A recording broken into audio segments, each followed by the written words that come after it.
কালকে একটা বাপঠারা তো আমি পড়ছি। আমারে মানে বিজয় নোট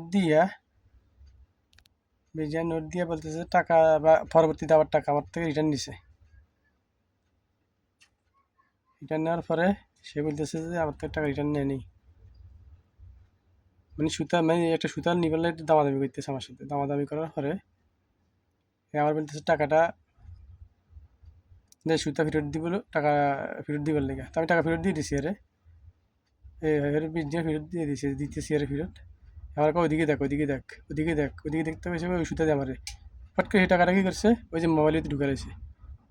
ঢুকানোর পরে আমার কয় সুতো ওটা দে, ওটা দে, মানে আমার ওটা দে দিয়া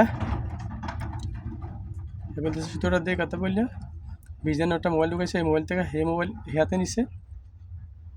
ওই হাতে নেওয়ার পরে এই যে আস্তে ফটো ঢুকাইছে টাকাটা। কিন্তু সে পরবর্তী কী করছে, তোর টাকা দিছি 20,000 নোট, তুই টাকাও দে, আমার বাকি টাকা দে। তো আমি এর 18.5 দিনের দিছি। তার মানে আমার 18.5 দিনের শেষ কালকে। কী করছে, আমি তোর টাকা দিছি, তো কই কই টাকা নাই, হয়তো টাকা দিয়ে পকেট ঢুকাইছে, মোবাইল নিছে কইরা। তো জিনিসটা মানে কালকাতে আমার সাথে রং করছে। 20 দিনের তো কোনো ব্যাপার না, সমস্যা নেই, কিন্তু সমস্যা হলো এটা সতর্কমূলক ভিডিও, যাতে সবাই শেয়ার করেন, যাতে এরকম যাতে কারোর সাথে না হয়। এই জন্য আর কি, আর লোকটাকে চিনে রাখেন। কোথাও যদি কেউ দেখেন, ধরবেন এরে, এবার ডেঞ্জারাস লোক এটা।